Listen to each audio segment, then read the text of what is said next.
everybody. Thank you so much for joining me for another episode of Talking Each Other Home. My name is Dani, your host, and today I am so excited to welcome Sam Kabert to the show.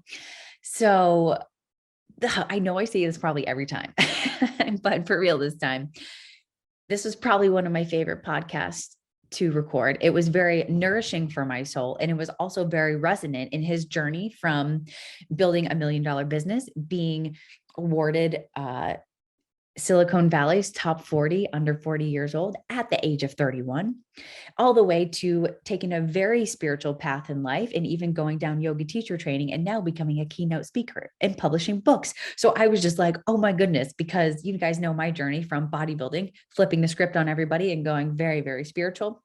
And so now I'm starting to make my way that way, and like super inspired by the fact that he wrote this book called Soul Life Balance and all of the amazing things that are in it.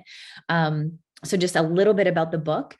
Some stuff that you can expect to hear in this podcast and find in the book is learning how to integrate after retreats, after spiritual awakenings, after going through different kind of plant medicine ceremonies, inner child work, shadow work, getting uncomfortable. We even talk a little bit about yoga, which, of course I love, and how to prepare for a spiritual awakening and stay open. We even talk about synchronicities, which you guys know. If you don't, I live for synchronicities. Getting little winks, little signs from the universe is probably like one of my favorite things ever. Whether it be repeating numbers or little animals that come to me. So we talk a little bit about synchronicities, and we also talk about aliens and extraterrestrial things and UFO things.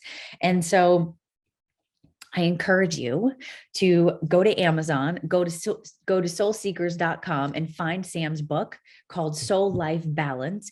It is incredible, and I highly recommend it for anybody and everybody who's on the spiritual path. And he also has this glossary that he made of spiritual terms. So if you are new to the spiritual journey and you're hearing all of these different words being thrown around and you have no idea what people are talking about, he actually made a glossary of terms so you can identify, like, what does it mean to say, I feel called to this? What does synchronicity mean? What do all these terms mean? So I encourage you to go check out Sam and the work that he's doing and the book that he wrote. It's amazing and full of great value. And I hope you enjoy this podcast as much as I enjoyed recording it. And I can't wait to listen and watch this back and to collaborate more with Sam in the future. So enjoy the podcast, everybody. Thank you for joining me for another one, and I will see you on the next one. And before we go on, just a very quick note from our sponsors, Conscious Champion, my business and my tribe and my baby. So really, and I'm just going to make this quick because I want you guys to get into this podcast with Sam, but I just want to say thank you. I just want to give a shout out right now to my tribe, those that have been through Conscious Champion and those that are in the mastermind with me right now. I just want to give you a sincere, heartfelt thank you for your support, for your encouragement, for walking this path with me of spiritual awakening and self-discovery and going into all of these parts of ourselves to become an even lighter, brighter version of who we are. And so this podcast felt really resonant with all the work that we're doing. And I just wanted to say, I hope you enjoy it. Thank you for your support. And I love having you part of the tribe. And I love being a part of yours. So I hope you enjoy the podcast. Thank you, thank you, thank you. And I cannot wait to see some of you, as many of you that can join at the retreats that we have coming up this summer and fall. Be on the lookout. Colorado and Sedona are waiting for us, you guys. All right, everybody. Without further ado, enjoy this podcast with Sam, and I will see you soon. Sam, welcome. Thanks so much for having me, Dani. I appreciate the opportunity. Thank you. I appreciate you coming on, and I'm so excited to talk to you today for so many reasons. And I have kind of a lot of questions. And so I guess let's just jump right in. So I definitely want to talk about your book, Soul Life Balance. And before we get deeper into that, because I don't think my audience knows who you are yet, I'd like to just give like a brief synopsis of kind of where you came from and what got you to this point, and maybe how our paths intersected in Sedona. And then we'll kind of get in a little bit deeper.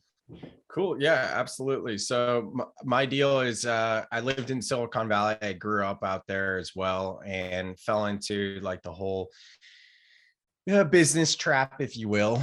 And my background is in entrepreneurship. I started my first business in college back about 11 years ago. I'm 33, which eventually was rebranded into what it's known as now as Swagworks. We sell swag, very easy to understand, branded merchandise, all that type of stuff.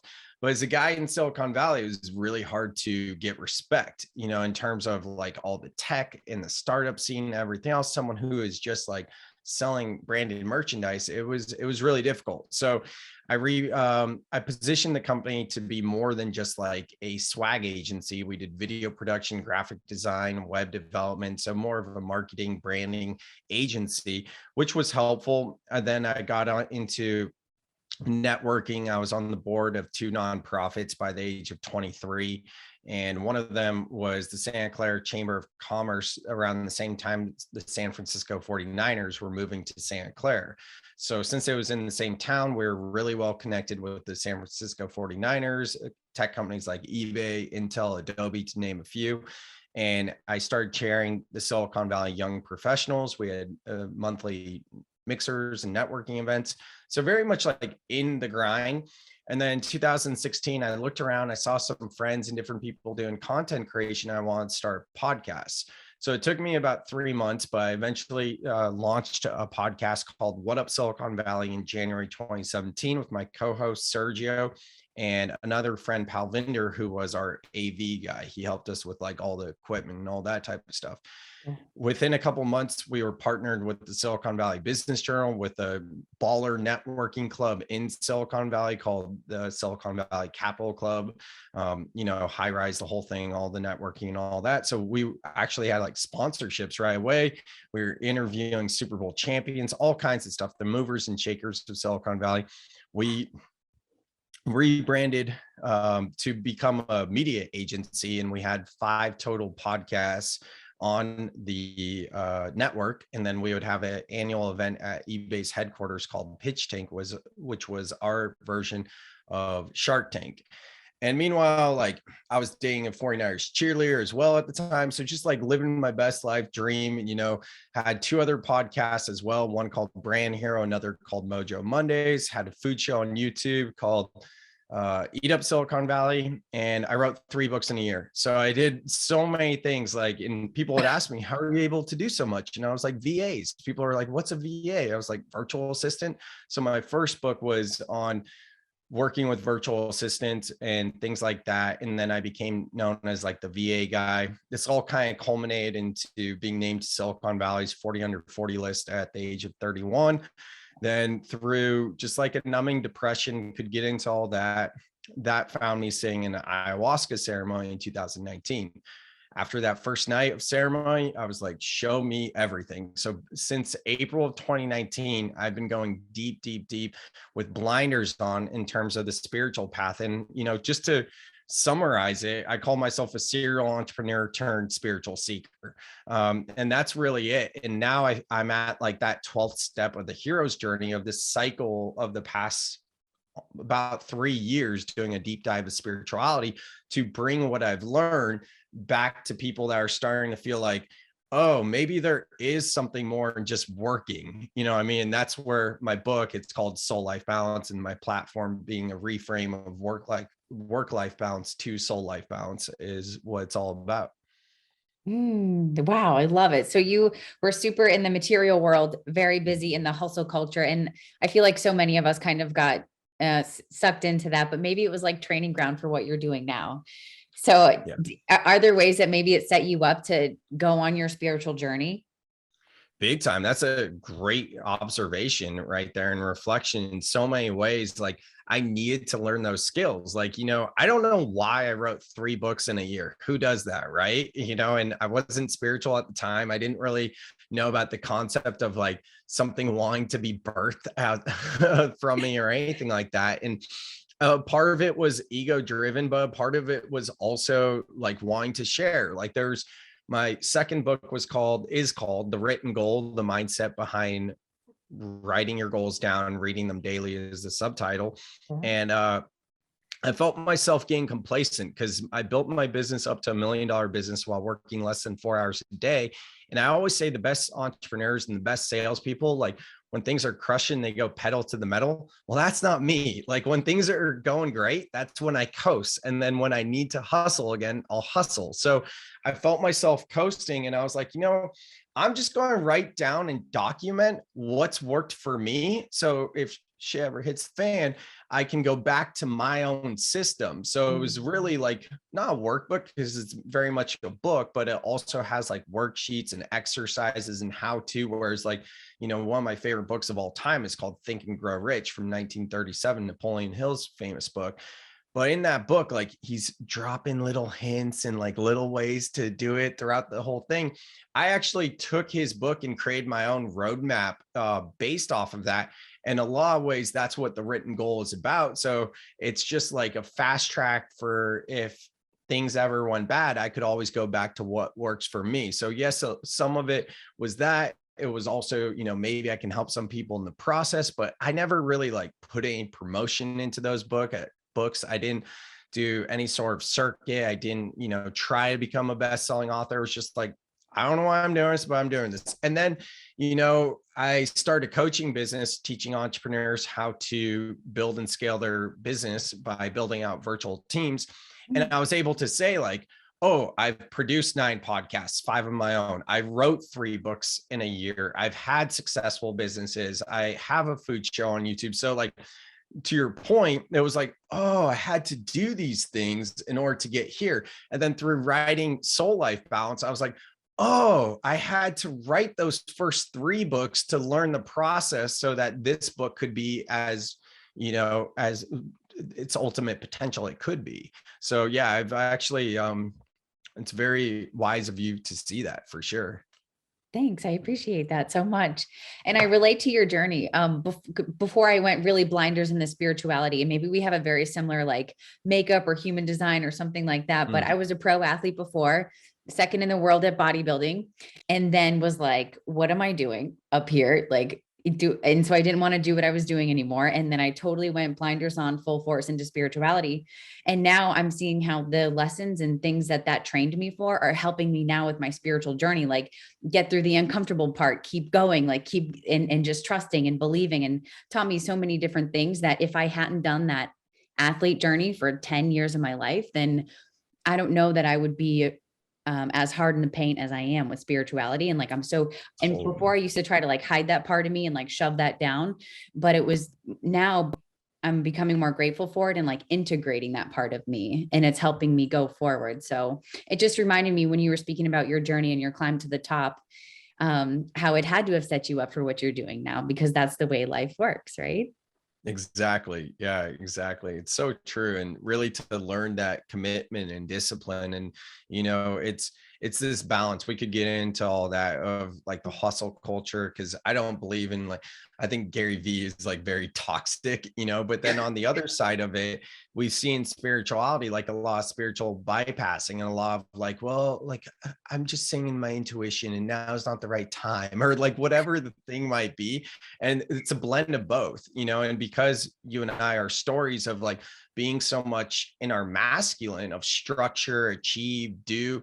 And I don't know specifically, I could be projecting or making assumptions, but like, at least for me, it's been like learning to be in the feminine. And I have noticed through sitting in the feminine, I've gone completely the other way. Right. And that's what this whole balance is about, because what I call soul life balance, not only is soul part of like the archetypal energy of the feminine, which is also the yin, but life is the archetypal energy of the masculine and yang. And what's interesting too about like work-life balance, both of those are masculine energy types. They both require obligations and structure. So where is the feminine, more flow type archetypal energy,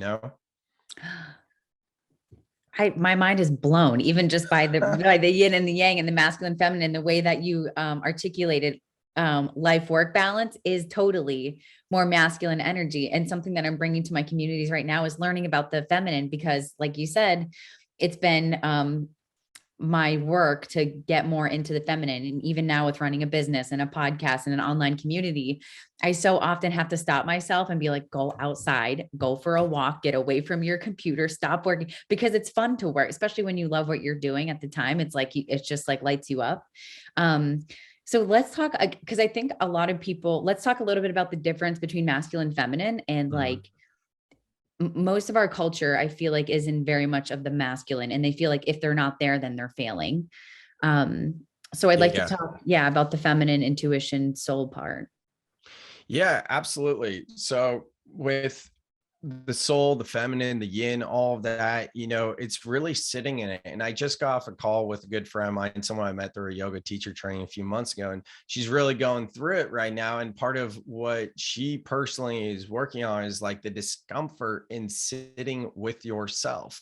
Mm. And it's hard to, like, I don't know about you, but it's kind of hard to think backwards. Like, I talk about this a lot in the book and everything, like ways to slow down through nature, through breath work, all kinds of different ways. But like, one thing in terms of human design, I know I'm all over the place, but I'm a manifester, and I didn't realize this about myself through until doing human design. But like, my archetype is that of the hermit, and through learning about human design and the lockdowns of 2020, it Mm. really gave me that metaphorical permission slip to just be okay with being by myself. Because before, I would shame myself, be like, oh, it's Friday night, Saturday night, I need to be out doing things. Like, I'm a loser if I'm not doing things with other people, or just whatever. And honestly, like, I actually enjoy being by myself more than I enjoy being with like a big group of people. And I feel like it takes me a lot to re-energize after being with people. So,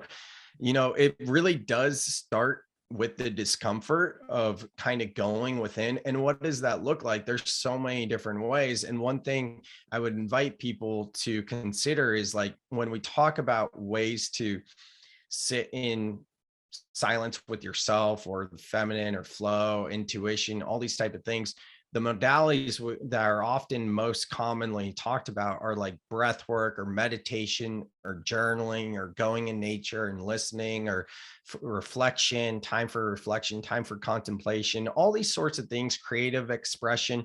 And what happens is there's so many people, myself included, that go, okay, I'm going to wake up in the morning and I'm going to do 5 minutes of breath work. Then I'm going to do 20 minutes of meditation. Then I'm going to do 20 minutes of journaling. Then I'm going to go outside on a 30-minute walk. Right. And it's like, check, check, check, check, check. And then if you don't check it off, you start shaming yourself. And like, to me, it's like, what are we doing here, people? Because now you just turn that into the masculine. What these activities are meant to bring you more into flow and, intuition and being with yourself.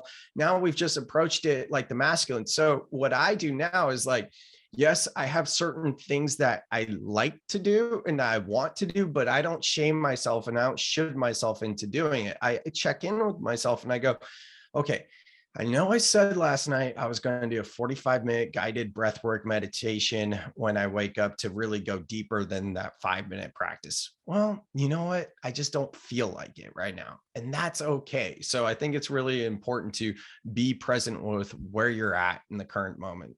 Mm. It's so funny that you mentioned that. So like, I'm a big, I like my morning routine. I sit over there and I meditate and I love it. And, recently it's kind of been, I guess, draining my energy. I met with my mentor and she's like, Dani, I feel like your energy is being drained from your practices. She's like, I think you should maybe take a little step back from your devotional practices in the morning. And I did, and I was like a little bit nervous, like, if I don't do this, am I going to be connected all day? Like, am I going to trust? I have a lot of things going on. And so this week has been a week of me not meditating in the morning, not pulling my cards and doing my thing. And like, just watching it, like, everything is still okay. I am still connected. Everything's gone off without a hitch. And it's like leaning into the trust and out of the structure. So even like we said, like those feminine practices can get structured and feel like a checkbox. And then if we don't do it, we feel like our whole day is going to spiral. So I'm so happy that you mentioned that, because I'm like on like day 4 or 5 of that. And like, everything's okay. I'm still alive. So that's Amazing. cool. Yeah. Cool Love that you it. mentioned that.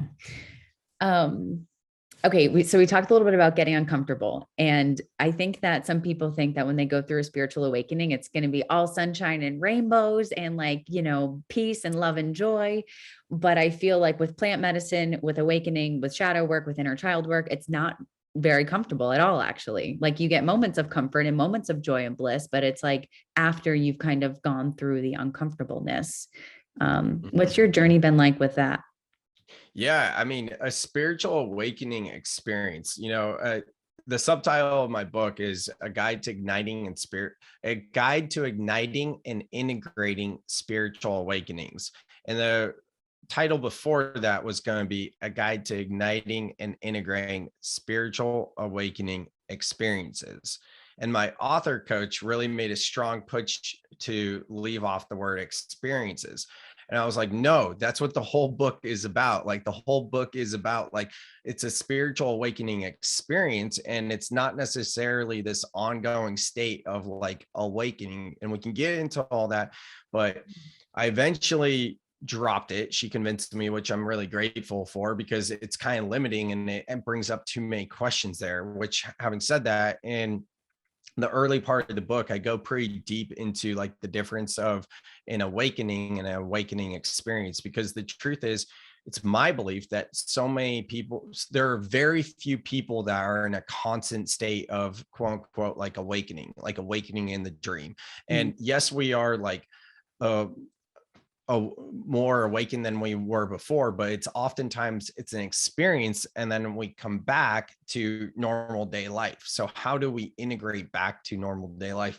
And today's been one of those mornings when I started much earlier than I did, and I've just been kind of drinking too much coffee, haven't done any of my own practices. So having said all that, I actually forgot your question in my rant there. Can you remind me what your question was? Yeah. It was about getting uncomfortable, basically, to get through it to the other side of Right. anything that we do spiritually. Right. Yeah. So that's where I was going with this. So a spiritual awakening experience is extremely disorienting. Like honestly, for when you get to that point, what's up is down. It seems opposites. You might be thinking about how you just experience the totality of the universe, and how maybe time doesn't exist, and all your lifetimes on this planet and other planets are playing out at once, and how does your consciousness plug into this specific ego identity right now in this timeline of that ego. And you can get really lost in just wanting to get thirsty for knowledge and keep going more and more and more. And other things that have happened for me too are like, I suffer with just wanting to give up. I remember in like 2019, people around me being like, no, the world's waking up. Like, no, there is a massive shift happening. I'm like, y'all have probably been saying this for 50 years. Like nothing's changing. And when the lockdowns first happened, when COVID first happened, I actually got extremely excited, with all due respect, because I think most of us in spirituality understand the concept of like the phoenix, to rise again, the fire, transformation, to burn down, to rebuild.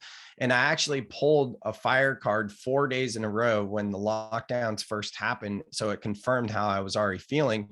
And for me, like, one thing I question, and this is me getting lost in my own trying to make sense of the human experience, but did COVID and the lockdowns happen because I woke up? So therefore the reflection in the outer world changed because that is my perceived experience, right? Does that make sense? Mm-hmm. So Mm-hmm. there's all these thought patterns, and that's why I think it's so important to maintain and do the practice of soul life balance, because we can get so lost in the ethereal and just like going deeper in spirituality, which kind of negates the whole point of being here human now. And then also, like, we've been in this state of being overly human with a severed connection to our soul, where we've lost our ways. And that's why many of us have signed up to be here now, to rebuild that. So we can't be too much in our human, nor should we be too much in our ethereal self. So it's kind of that blend. How can we really maintain our center in it all? That was a huge lesson for me, was maintaining the balance because I was very much in my human with bodybuilding. I mean, everything you're Mhm. judged on is your physical appearance. Doesn't matter that I had a master's, doesn't matter that I had X, Y, and Z. It was just like, how do you look today? And so I was concerned with that from the age 14 till 27. And then I was like, okay, done with this. And then I went really spiritual, didn't work out for like 4, 5 years. It's been really hard for me to get back into that physical world. Actually, yoga has helped me a lot, but I learned that like, it's not good to discredit either of them, and it's not good to go too extreme to either of them, because then if you go to spirit, you're actually dishonoring your incarnation. If you go to human, you're actually dishonoring your spirit and what gives you life. So it's like, it is bringing that beautiful balance. And like Ram Dass is my favorite, he's my love, and he brought that. He said something in one of his talks, and I was like, after he had his stroke, he was like, oh, this body does kind of matter. Like, it is a thing. So I love that you brought up that experience too, of like being both human and being. Mhm. Yeah, that's great. Are you into Adyashanti's work? A little bit. Yeah, I've heard some things. Mhm. Yeah, he's been big for me. But yeah, anyway, Ram Dass great too. um, Speaking about getting uncomfortable. So, and I'm also, as you were talking, I was thinking about balance and how in life, everything in the universe, everything is balanced, like up and down, good and bad, dark and light. With every action, there's an equal reaction, stuff like that. So you mentioned like going through a deep depression, and then now Mhm. you're on the other side of it and almost in like a really joyful, peaceful, blissful state. And I even think about the balance with that too. Like sometimes we have to get to that state, and if we get through it, to get to the other one. Um, can you talk a little bit about that journey from like, and then I know you did ayahuasca. So like, what was that? What flipped you around during ayahuasca?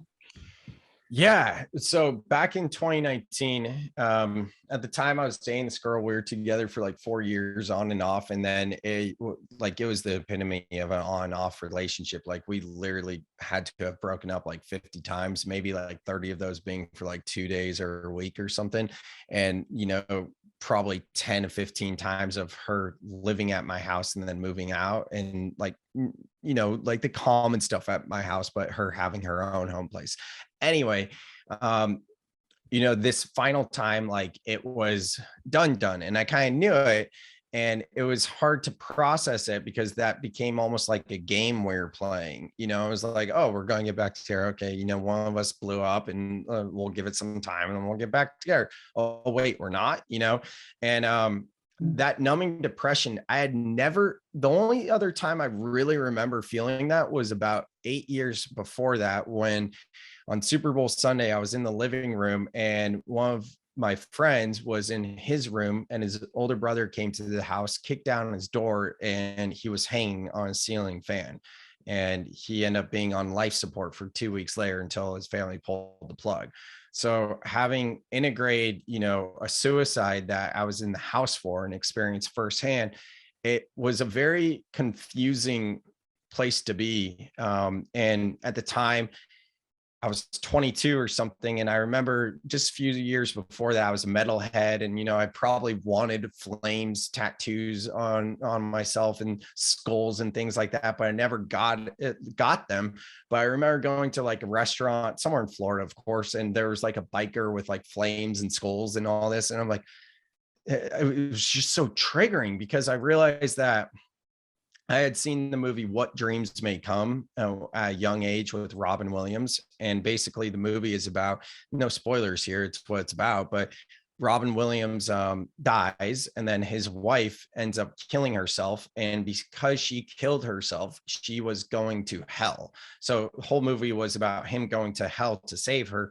So now that I've seen that movie as a young kid, and I just experienced a friend's suicide, I'm thinking he's in hell, and then I'm thinking flame skulls and my, attachment to metal, and, liking that stuff and being so disturbed by it all. And I remember like going to the gym, simple things like that, where, wherever it'd be, and people are just living their lives and just feeling numb. So anyways, that was that. And then fast forwarding to 2019 through this breakup, that's when I felt that numbing depression again. And I had like, probably 30 days, a month or so of maybe a few hours of sleep a night. And when I'd wake up, I had plenty of energy. It wasn't like an enthusiastic energy. It was like an alertness. Like I don't even feel alert right now in this current moment we're doing this podcast. I feel like I woke up 2 hours earlier than I usually did. Didn't do my routines. I'm jacked up on coffee. After this, I'm going on a 6 hour trip. Like I'm very much not in alignment, but that's fine. It's about bringing awareness to where you're at without judgment and understanding that. Mm-hmm. Point being, in 2019 with that numbing depression, like I was so alert with no sleep, and it was just like this weird numbness. And I had heard of ayahuasca about a year previously, and I was curious. I was terrified, and I've always considered myself like spiritual, but not knowing there's like you could choose to be spiritual. Like I'm Jewish and I grew up with bar mitzvah. I'm Jewish and I identify as that and everything, but I've never felt religious, and I've always rebelled against organized religion, and just happened to be mine was Judaism. And I always say I was spiritual, but not knowing that was like actually an option, or there was a thing to that. So when I heard about ayahuasca, I was like, oh, that sounds terrifying. But yeah, I feel like I'll be doing that one day. Ayahuasca came back into my being during this numbing depression in 2019. And as it did, it was just, I didn't know what synchronicities were at the time. And I just had a lot of synchronicities and messages and guidance that led me to a ceremony. And I just was like, I'll do anything. So I did that. And the specifics of the journey itself are like kind of fuzzy at this point, but it brought me to that state of ultimate loveness. And at the end of the night, just repeating to myself, it's so simple. It's so simple over and over again.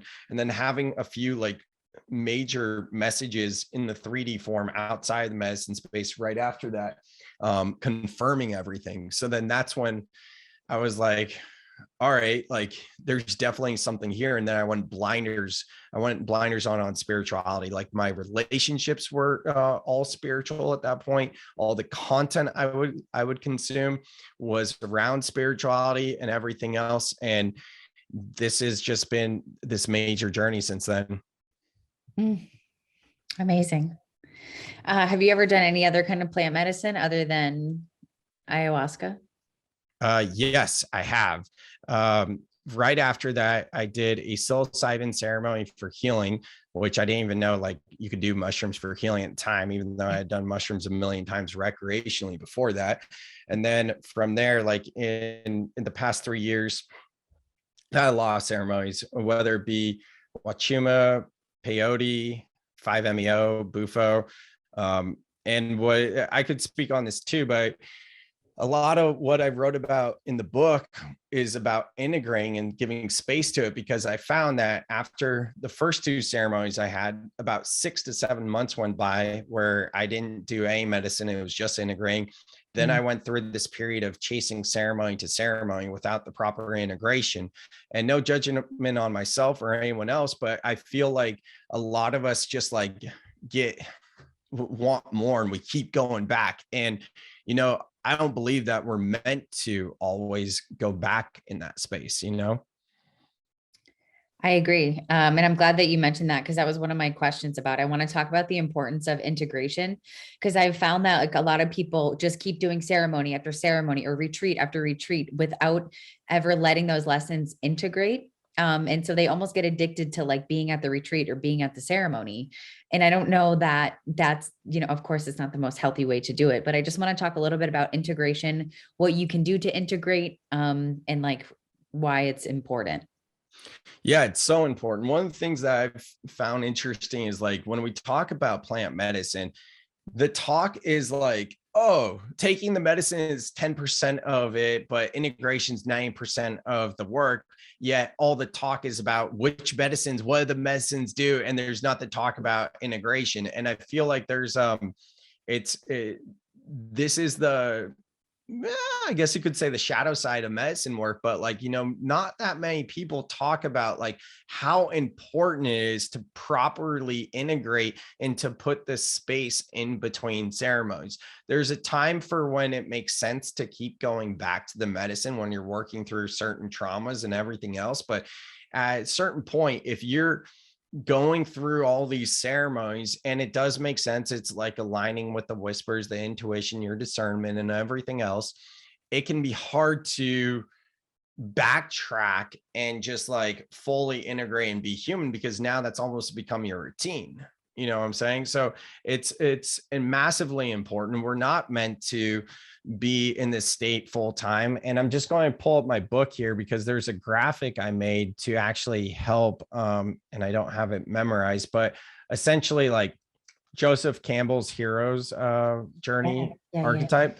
Yeah, like that, the 12 step. It's so crucial. And there's 271. I'm just going to pull this up.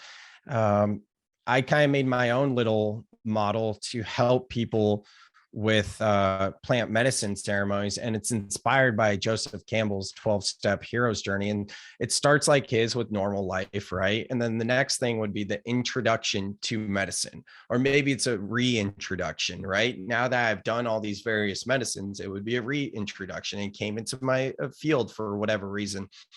Next is it calling? Do I feel called? Are there synchronicities that are really guiding me there? Am I using my discernment and intuition to make a decision if this is a good time or not? From there, taking the medicine, 10%, like we talked about. From there, integration, 90%, which leads you to a heightened awareness of the human experience, which brings you back to the top of the circle into integrating back into normal life. Well, where I found I was stuck was I wasn't completing the loop. I was actually working myself backwards and going back into the introduction of medicine again versus going back to normal life. So I think it's really important to properly integrate into normal life. Now, when we say integrate, there's a lot of different things and that can come up for people. And it could be like, oh, to integrate, that means I'm going to make time on a daily basis to do my spiritual practices and not have judgment on myself if I don't do them, right? But also integrating back into like humaning, just the everyday stuff. Maybe like if before I was like, I don't watch TV. And if I watch TV, it's Gaia. You know, it's like, well, it's okay to watch a mindless show or movie, right? Or like eat bad food or something like that. And that's where the balance comes in. For me, what that really looked like is I was in Fit for Service for 2 years, nonstop, consecutive the whole time. And all the content I would consume, whether through the program of Fit for Service or my outside content I would consume, and the relationships I was with, everything was spiritual. And it was a fast track. And I absolutely am so grateful and such an amazing experience. And my best friends still to this day are from that community. But at the same time, the way I handled that was still with blinders on. Even before I joined the fellowship, like I already had blinders on spirituality. So I had to reopen myself back up to like consuming business content, or maybe the mindless TV, you know, all those sorts of things, which that is normal life, right? So integration could be the practices, but then also like being in the matrix, because how can you be in the matrix but not of it, right? Awesome. Thank you for that. Yeah. And when I felt like after I got back from Sedona from Fit for Service, I felt like the real work began. Like it was nice and fun and sparkly to go to Sedona with everybody and kind of be in that spiritual bubble, and everybody wants to talk about what you want to talk about. But then it's like coming back and being with your family, but still in that space, being out in yoga, but still in that space inside. So for me, it was like the work happened when I came back to real life. Yeah. And it was fun to touch that spot. So I'm glad that you mentioned coming back to real life. I just had one of my girls that's in my community. She went to Utah or somewhere out West, and she like had a hard time coming back to like her job and going to the gym and training people, because she was feeling like, I think she had a little bit of an awakening there and didn't super realize what was happening, but she came back and she's like, what am I doing? Like, what? I miss this nature. I miss everything that like happened when we were there. And I told her like, part of that is you have to integrate your kind of spiritual experience back into the human world, because it's part of it. Absolutely. Yeah. And there's a parallel between like peak experiences and spiritual awakening experiences, because one of the components of a peak experience includes the spiritual feeling. So we can get into semantics in terms of like what the difference is between a peak experience, like going on a retreat, not saying that one specifically or not, but like a vacation or whatever it might be. Mhm. But this principles to integrate are very similar, whether it be a peak experience or a spiritual awakening experience, you know?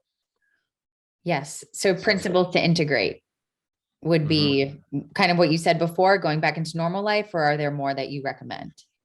Yeah, I mean, there's so much stuff in the book that I put there, Okay. and there's a lot of different options. I think, all the normal stuff gets talked about in terms of like nature, journaling, meditation, breath work, all the things, check the boxes. But also for me, what's so big is creative expressions, right? And I used to do triathlons only for like a year or two, but that was back in 2015. And when I started meditating in 2018, I was like, oh, this is like gives me the feeling of when I run or when I do swimming, And for me, like I am not, I'll be the first to say it. I'm not the best meditator and I rarely meditate, to be honest. It's not something that fills my cup. When I do it, it feels like it's something that I need to do. So I don't do it. And I really enjoy other things like yoga. That's my form of meditation, a moving mindfulness meditation, or even being out in the ocean. I live in Santa Cruz, 60 seconds away from the ocean, and surfing, like it's a very spiritual practice. So finding something that resonates with you and not being like, oh, I'm going to meditate because everyone says that is the pathway to be a more spiritual person. 100%. 100%. And like I was listening to a Ram Dass thing again, of course, and he was saying how like all practices are traps. And Mm, it's like all a space to where, okay, we meditate and we're really good at it or whatever, and we do it every day, but now you're starting to become attached and now you're caught again. Now you're trapped. And the point of all of this is non-attachment. So like every practice that we get into, even chanting or bhakti or whatever it is, I just thought that was interesting because I'm going through this week-long practice yeah. of not meditating. Um, and Santa Cruz, I didn't know you lived there. I want to visit Santa Cruz. So but I'm like a redwood freak. Like I would love Oh, to be nice. around the big trees and like everything like that. And actually my husband's job, like his headquarters for where he works is located in Silicon Valley over there on the other side. So Nice. we look at houses over in Santa Cruz all the time. Oh, Yeah. yeah, we should connect offline, talk more about that and everything. But yeah, it's such a beautiful place. And that was one of the first things I did after ayahuasca. I moved from Silicon Valley to Santa Cruz. So yeah, go figure. Okay, so you mentioned yoga and you did yoga teacher training. I'd love to talk a little bit about this. What inspired you to do teacher training instead of just being a student? That's such a great question. Yoga has been my number one practice in terms of integration, and I started doing yoga probably in late 2018 or so. And I mean, besides all my travel that I do, if I'm home, I'm usually going yoga daily, almost daily, sometimes two a days. And I mean, there's been times when I would go 2 or 3 times a day at just different studios and just like kind of pretend I'm doing like my own little yoga retreat, if you will. That's And awesome. I've been told by people to check out yoga teacher training. I've always been so resistant because I was like, I don't want to teach. And they're like, well, most people that go don't want to teach. So I was like, okay, whatever. And then I was grabbing coffee with the owner of the local studio here in town. And she mentioned, oh, I saw you were in at the Bodhi tree in Asara back in May. That's where I did my yoga teacher training. I go, no way, that's amazing. And I started talking with her about it. And she said, I think you would really like it. I go, oh, okay. And she goes, Bodhi tree is an amazing place to do it. It's a yoga resort in Asara in Costa Rica. Wow. And I was like, that'd be interesting. So I went home that night and I looked up on the Bodhi Tree's website when they have yoga teacher trainings. And the next one was in 2 weeks. And I was like, well, I have a few businesses. My main business is called Swagworks. We do swag, brand, merchandise. And our slowest time of year is like Thanksgiving to New Year's pretty much because holiday gifts are huge in our industry, but if you haven't put an order in by Thanksgiving and you want holiday gifts, it's too late anyways. So at that point, like, I already knew on paper, like, oh, this lines up, like this is a great time of year ago. I also knew because I just went to Costa Rica for a month in May for the first time, that the wet season is about May to end of October, November. So the dry season was just about to start if I were to go there then. And I also know that November and December is my time that I'm most depressed, for a variety of reasons. And that could be a really good opportunity to integrate the past 2.5 years of my spiritual deep dive, and not leaving fit for service, but I did 2 years like straight of it and just kind of integrating the experience to have it culminate in yoga. So everything on paper, like from the more structural type of like pros and cons approach, was like, oh yeah, this is a yes. And I'm so big on connecting with my guides and like my spirit team and all that. Like, I feel like it's a one-way conversation sometimes, because I'm not one of those people who channels and hears things back, but synchronicities is the way it comes through in terms of it being a two-way relationship. And because of that and embodying soul life balance, I was like, okay, I need like 3 solid signs. And they all came in. And one, I don't remember them all off the top of my head. I know one of them was I went to a random birthday party, started talking to this guy I didn't know. And he mentioned something about how he had a guy that was doing a yoga teacher training in Costa Rica without me even bringing it up. And I was like, well, that is definitely a sign right there. So that was one of them. And there were a few more. And at that point, I looked up the teachers that were doing it. I looked them up on YouTube to see their style, see if they resonate, checked out their Instagram, their website. I was like, all right, they still look good. It was really uncomfortable. I was like, I don't know why I'm doing this. Everything lines up on paper. All the signs are here. I don't want to be a yoga teacher. I don't know why, except like this feels right. So I did it. And the second night there, I was like, I need to show up differently, because the way I was showing up, saying to myself and others, like, hey, I don't want to be a yoga teacher, it was having me show up differently. I was kind of closed off. So I was like, okay, I need to approach this as if I were to be a yoga teacher. And fast forward a few months later, now I've been teaching yoga twice a week and leading men's circles at the local yoga studio here, and couldn't feel more fulfilled. So and I get spirit chills just thinking about that. And now I'm getting into keynote speaking as well, which was something that, I had wanted to get into, but haven't taken the actions to get to. And, I've been able to move through the anxiety of leading yoga classes, whether it be like the public speaking aspect to it, even though it's like a small group compared to keynote speaking, or the anxiety of like, the voices in my head, all that type of stuff, to now, like I've only taught like maybe a total of 20 times, probably less than that. But now I can just show up without anxiety, without having to go over the playlist before, without having to go over the sequence before, just knowing I got this. And all of that are transferable skills as I now start the new path I'm going into keynote speaking. So it's so interesting to, look backwards and see how the puzzle pieces fit. It is super interesting. And did you guys, I heard in one of your other podcasts about the 8 limbs. So something that like got me so excited for yoga was that there was 8 limbs and only one of them were physical postures, and the rest of them were not. And I was like, okay, this is a philosophy that I can get behind. And like, after I left bodybuilding, I was like, I don't know what to do. I don't know what to eat. Like everything that I knew was like flipped on its head, and I wanted nothing to do with any of it. And so when I did teacher training and learned about the 8 limbs, I was like, I understand the postures. Anatomy is like second nature to me, but like, tell me about the limbs. Tell me about the withdrawal of the senses and like the yamas and niyamas. And so I heard that you shared a similar excitement for it too. So yeah, exactly. Same here. And I was that student in yoga teacher training that had like a bazillion questions on samadhi that became a joke. But yeah, sadhana too. Sadhana is something I bring into the book as well. Oh, And yeah, the yamas and niyamas. But it is kind of mind blowing how, like, you could say meditation, breath work in addition to the posture. So like three limbs, we know it. But for the most part, like when Westerners think of yoga, it's just one limb. It's just the postures. Like most people don't even, especially if you don't do yoga, you think of it as just movement. You don't really realize the meditation breath work aspect to it, which are two of the other limbs. I'm not as good with the Sanskrit. I'll be the first to say that, but yeah.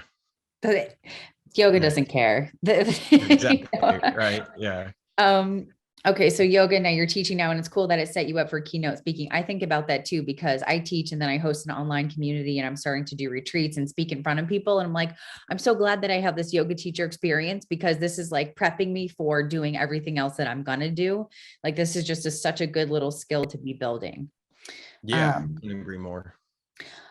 so I have a question on like inner child work, and I think you mentioned Mm. something about time travel that kind of blew my mind, and I just want to like just unpack that a little.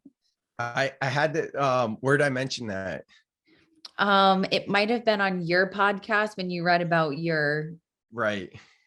I know what you're talking about. Yeah. Because I forgot you listened to, or no, I forgot I read that portion. So, yeah, inner child work is a interesting thing, and when we talk about inner child work, like what does that mean? And it is very mind blowing. And one of my favorite movies growing up was Bill and Ted, and those type of movies too. I can't think of other ones in the current moment, but there was those type of movies with like time travel and shifting timelines. If this Back to the Future, that was another movie I loved as a kid, which all, like, go figure, I love those, right? It's interesting because some people will be like, oh, you are this way now because those are what you were interested in your youth. Whereas I'm like, I think I was interested in those because I came through with that. Either way, whatever. So going back to inner child work, I haven't been the biggest, like, I don't have the most experience in doing inner child work, but I had one experience that I touched on in the book that did blow my mind. It was essentially, I had this memory or this visitation through a guided inner child visualization where I visited myself as, I don't know, maybe you could say 10 years old. And it just happened through this meditation. It wasn't really even a conscious memory. That I knew it was there, but I don't really like think about it a lot. And I had a dagger next to my wrist. I had come home from temple that night and I was very angry. I was a very angry kid and I was rebelling against something, probably just having to do the religion stuff and it not whatever, find this dagger. And that's all I remembered ever. And in that visualization, I was my older self talking with my younger self. And actually, there, I could feel myself there in that moment. And I could go back to that age when I felt that there was something interjecting me from actually like cutting myself or doing any harm to myself. And in that moment, like my mind just blew. And even now I can feel it in my body too. And it's like, it's very hard going back to earlier in the podcast when we were talking about spiritual awakenings being disorienting, because like we can sit here now and if you've never really had like a really profound, deep experience like that, you might be meeting this with resistance. I mean, here I am having had a lot of profound, deep experiences like that, where even recounting the story, I'm like, yeah, but is that actually true? Like, because the ego gets in the way, but I know it was true. And that's kind of how this healing works. Like, it's so hard to understand, but had I not done this inner child guided meditation, what was it, like 2 years ago, myself wouldn't have traveled back in time to interject. So would I still be here today? And in another timeline, taking it a step further, I'm not here today. right? And there's an amazing movie, I think it's called Convergence or something like that. I could look it up, but it's this movie about comet, and how like this dinner couple sees a comet and they're all on different timelines. And it actually explains the concept of timelines pretty well, because it is very confusing to even explain timelines. Like I feel like I understand it now to a certain extent of something that rings true for me, but it's hard to explain, you know? Yeah, absolutely. Just starting to kind of have that stuff drop in, and even multidimensional stuff. I'm Hmm. just now starting to understand that. And like I had a moment when I was in Sedona recently, like last month, and I was watching my feet walk on the red dirt, and I was kind of alone. But the group I was with was up above. And I had this moment where like it wasn't this time that I was walking on the dirt. It was almost like I was seeing myself in the future leading another group. It was just like, oh, maybe I'm supposed to do retreats in Sedona. Like maybe I'm seeing myself here at another timeline. And that was like one of the first times that I'd really truly like been consciously aware that that was happening. And then I kind of pulled out of it, and I was asked my mentor about it. And she's like, well, yeah, you're multidimensional. Why wouldn't you do that? And I'm like, okay, I don't. So that kind of stuff is just now starting to download. Like, what do you have on multidimensional anything? Yeah, no, I'm very connected to like the extraterrestrials, alien. Sorry, I googled the movie so I could send you a link, and then the trailer started to play. But yeah, no, I'm really connected to ETs and things like that. So much that like I was doing all the things to call in like extraterrestrial activity. One of my best friends has the most incredible stories with ETs and aliens, all that type of stuff. I've had a few UFO experiences in the past couple of years. One that was massive.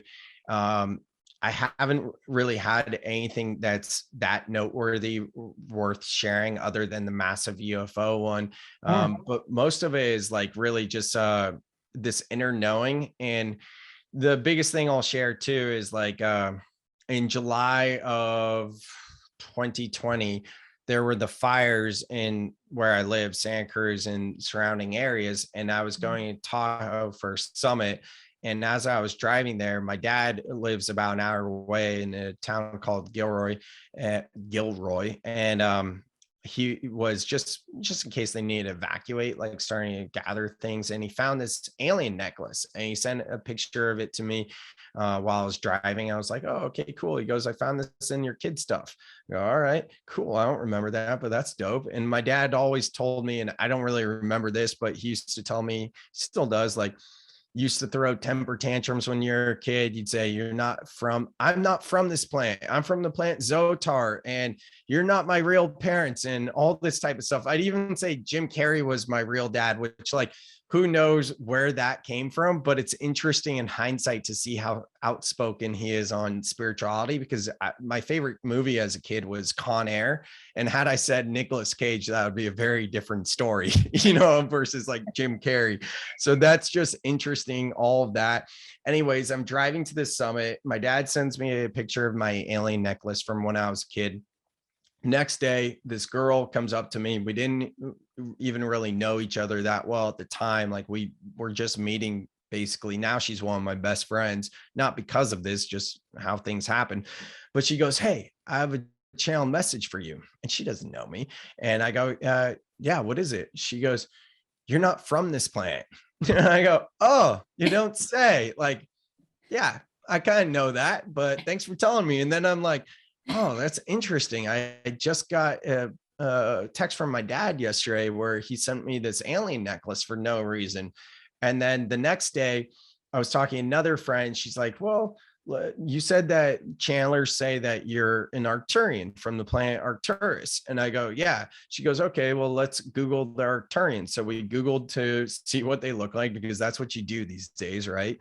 And the way the Arcturians look is exactly what that necklace looked like. Now, most of the time when we see aliens, especially if it's going to be like some kid thing or whatever, it's going to be like this green thing, right? Well, Arcturians are blue and they have a kind of a different shaped head. It's a little bit more oval. And this necklace was blue, and the shape of the head matched what Arcturians look like, as opposed to the traditional green, more rounded alien head. So that's when it was like, okay, there's really something here. So having said all that, I've worked with a channeler, and she's like, I forget, I've worked with a lot of channelers. This specific one told me like I had so many things in my childhood. I didn't even tell her like all this other stuff. You know, she just came out saying it, and how I had so much activity with ETs and UFOs and all that. And I don't remember any of that.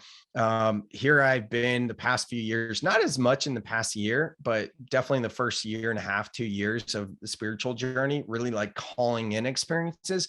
And I don't have that much to share, unfortunately, other than just like this deep knowing. Now, having said that, there are what's called the dancing stars. I call them the dancing stars.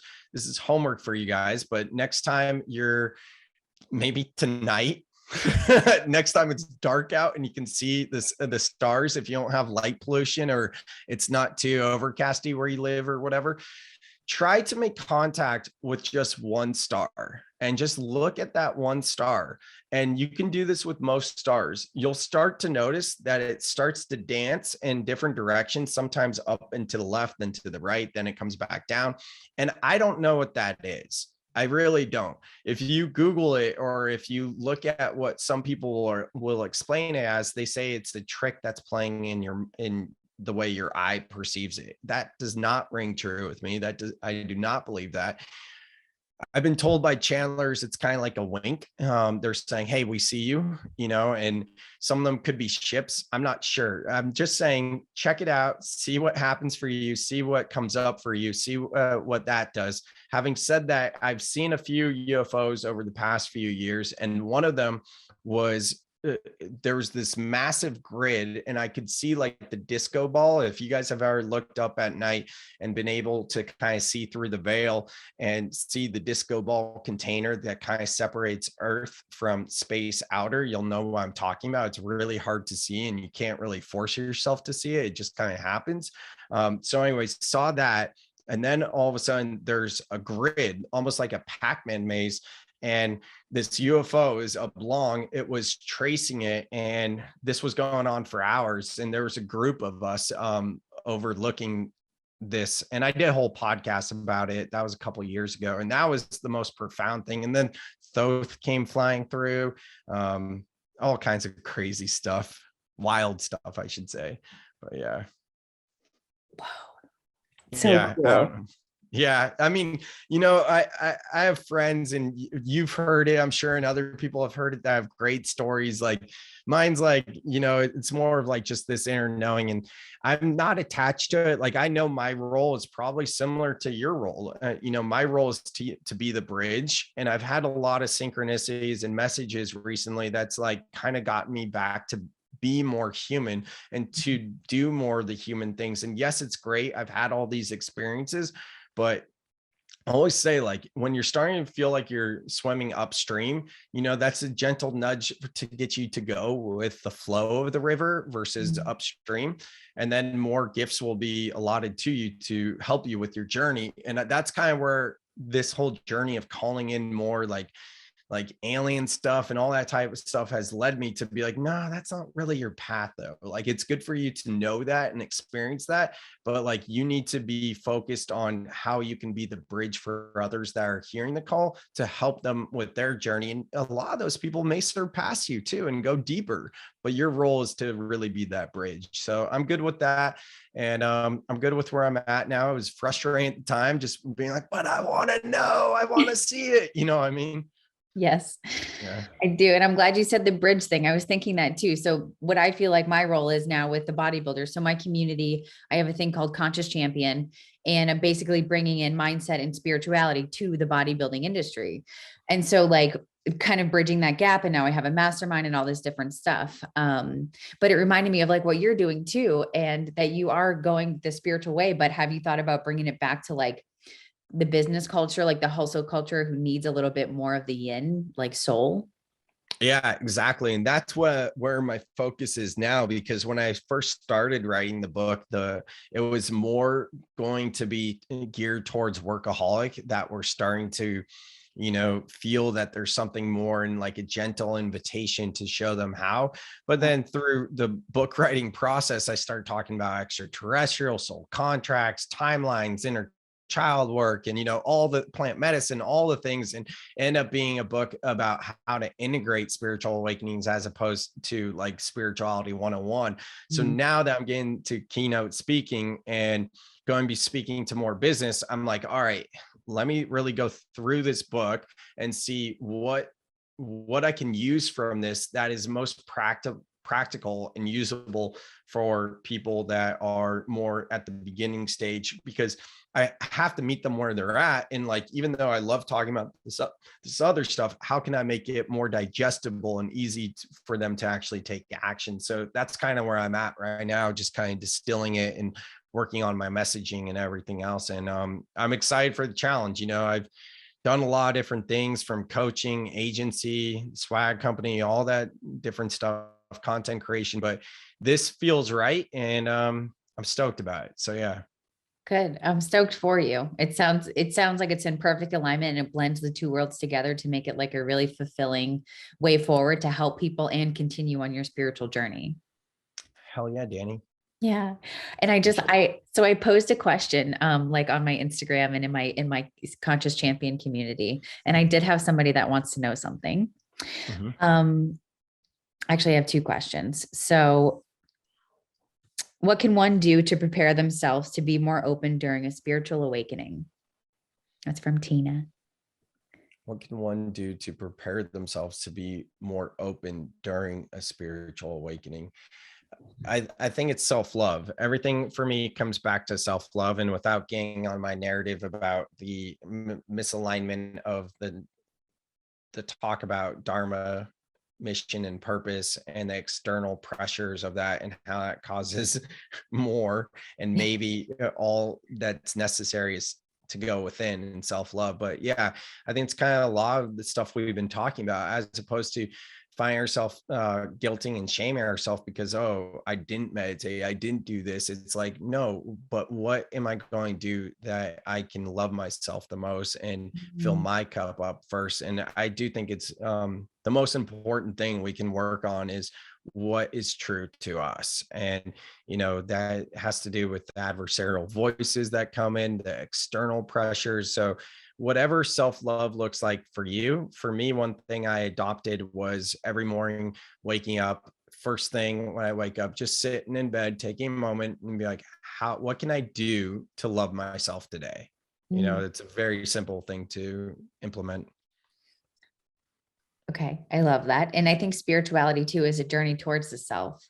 And as you start to understand yourself more, you start to understand the universe more. So by self-love, I feel like it opens that doorway to understanding all of that. Totally. Cool. I love that self. And like, how do we know when our soul is speaking, when our soul is telling us something to do versus the head, the ego, the logic, the reason? How do we know to start? And you mentioned your guides and stuff like that, and you talk to them. So I think a lot of people too are new to guides, but they want them and they're curious, and they don't know when their soul is telling them to do this job or quit this job, or when they're how to tell between your head and your heart. Yeah, it's a great question. First thing I'd offer is check out the book called Ask Your Guides by Sonia Choquette. She does an amazing job of describing all the different sorts of guides and what they do and how I connect with them. And I'll tell you, when I first sat in ceremony with ayahuasca, they called in like Archangel Michael and spirit guide this, spirit guide that. And I was like, what the hell are you talking about? Like, I didn't learn any of that growing up Jewish. None of that. I didn't know about the archangels at all. And I was like, what? So I went from that to being like, oh yeah, I'm a total believer in connecting in them. So that's why I love the book so much, because it talks about all the different sorts of guides and how to connect with them. But it all comes down to slowing down. And slowing down can look so many different ways, but you're going to miss the whispers and the synchronicities if you don't slow down. So how can you slow down? And then that's really how you're going to bring in more intuition and see the signs and things like that. Mm. So bringing more soul into your life, because if you slow down from life for a second, from all the masculine energy, then we'll be able to hear those little whispers. Yeah. And it goes back to what I was talking about with the upstream versus with the flow of the river, right? Like if you're feeling like everything is going wrong and you can't, whatever those labeled negative experiences and feelings are bringing up, then it's just a simple evaluation of, okay, how can I do things that are more in alignment with my own truth? And when you do that, you'll start to go with the flow of the river. And then those synchronicities and signs and intuition, discernment, and all that stuff will start to come through. But there's too much chaos otherwise. Then, of course, so many things, right? Removing distractions. Like for me, I was obsessed with fantasy football and watching football, and gave that up completely. The media, all shows and TV and store. Like right now, I'm not even going to say it, but there's something at the time this recording that happened in the media with actors that is just a huge thing to distract us and talk about like nonsense. And I'm not even going to give it more time than that, but like that is looking at this stuff and not engaging with it and being like, what is this? Do it because engage with things that light you up, Mm-hmm, mm-hmm. Yes. And you've mentioned synchronicities a lot through this talk, and like, I live for that shit. I get so Same. excited. Yo, if like the numbers line up this morning driving to yoga, there's 4 5 on the license plate popped in front of me. And then on my mileage was 555. And I was just like, yes.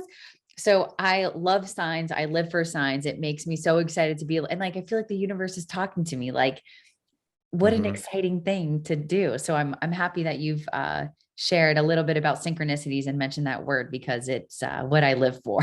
Same. I feel the same way. And that's an interesting thing to talk about too, in terms of spirit numbers. But one of the ones I see a lot is 808 or 818.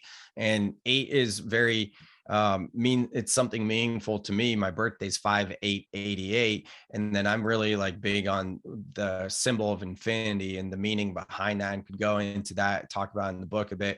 And then have a strong connection in Hawaii. 808 is the area code for Hawaii. So yeah, one thing I would like to mention though is a lot of people are like, oh, spirit number like 1111 or whatever, to your point of seeing fives repeating. Like it could be 3579, it could be anything. And then if you keep seeing like this same recurring message, like maybe that's a spirit number, maybe it's the anniversary of the death of a loved one or whatever. It doesn't have to be just repeating of the same numbers like 1111. A lot of us get, and then of course Googling it, I do it too, and with animals, like, but can we pause for a second before we Google and be like, what's the spiritual meaning of 9/11?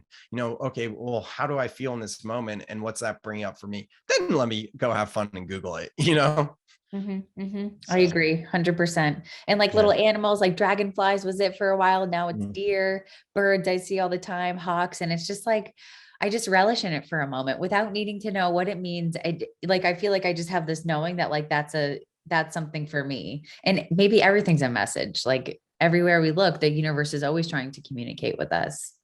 Yes, yes, yes, yes. Yes. Awesome. So everybody keep your eyes open, look for synchronicities, your guides, the universe, everything is speaking to you. It makes it so much more fun. I had this video series I was doing for a while on YouTube called Brochuality, where I take broy type movies and show the hidden spirituality. And in it, one of the fun sayings I would say is like, it's easier to live. I don't remember what I'd say, but it was something along the lines of like, we can choose to live in a world of magic or not. It kind of goes back to that Pixar movie, Onward. That's a good movie if you guys haven't seen it. But in the first 2 minutes, like they show all these magical creatures that lost their power because they're engulfed in technology. Well, that's a true story, So yeah, that's a dope one to check out. Onward. I love Pixar stuff. Onward. Yeah, it's so good. Oh my God, it sounds good. Yeah, and I have a sign on my thing that says the world is as magical as you allow it to be. Exactly. Yeah. Yeah, It is magic and it is fun. It totally makes life so much more fun. totally. And before we wrap up, my last question is, so this podcast is called Talking Each Other Home. And what is home to you? Mm. Apparently it's Zotar. Yeah.